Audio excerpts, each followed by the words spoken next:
Hello, everybody. We are here again, and today I have with us our Vice President of Gift of Life International, Fredlee Kaplan. Fredlee has been on our board for 10 years, has been all over the world with us in Lebanon and Kosovo, El Salvador, Uganda, Mexico, and she is the founder and the implementer of our humanized care program in El Salvador and elsewhere.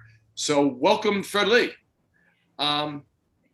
Thank you. That's quite an introduction. Thank you for being. It's a great introduction because you've done great things. You did a nice piece for our first ever Gift of Life book, and of course you have so many stories with all those places you've been in the 10 years you've been involved. What made you choose the story you put in for this for our book? What made you come up with this story? It's a good question. I don't have my own children. I've had stepchildren, but I haven't birthed a child. And Gift of Life gave me the opportunity to spend time with children and help them through a really critical time in their lives. And so when the opportunity came actually we talked about it, to take Luis to Bologna with his mother. I couldn't speak Spanish or Italian. Spanish or Italian. They couldn't speak English. So we all had some dickens of a time getting through the week, but it was amazing what sign language can do and what empathic connection can do. This little kid had more energy than 10 people. And I was really worried that he was going to get sick on the plane because he kept pulling the oxygen out. And I said, oh my God, he's going to die on the plane before we can get him. He was fine. And when we got to the hospital, I told the doctor the ordeal on the plane, and I said, because he kept pulling out the oxygen, and he said, it's okay. He said, he's used to the 65% oxygen level, which I didn't know. He had to stay there for a week, which gave me an opportunity to really get to know him and his mother.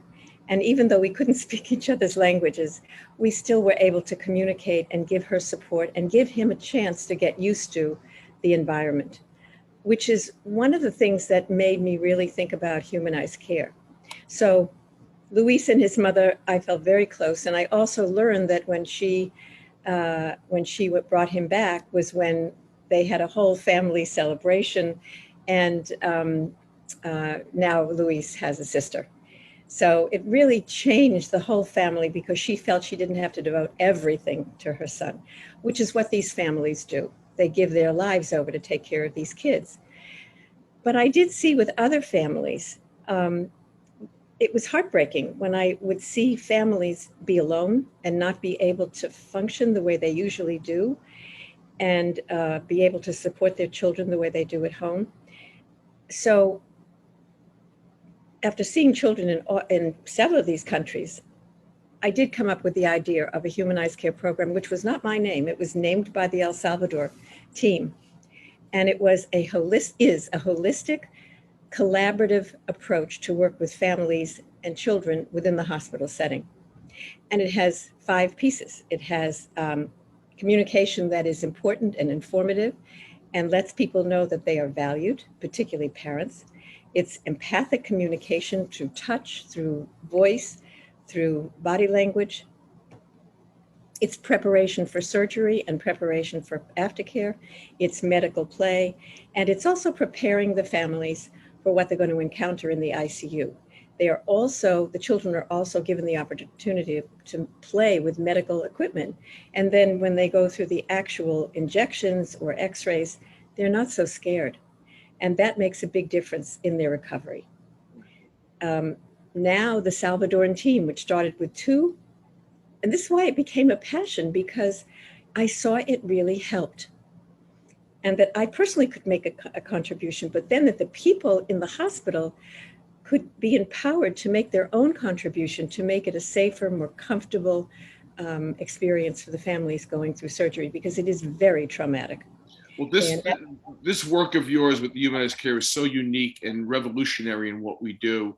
I think that when people read your story in our book, they will see, in detail, you're given the backstory, but they'll see in detail how that all evolved and then how it really came to life with Luis and you traveling to Italy from El Salvador with him. So Fredlee, I want to thank you. If people want to buy the first ever Gift of Life book, it's on our website, giftoflifeinternational.org, and it's $25, $5 handling, a total of $30.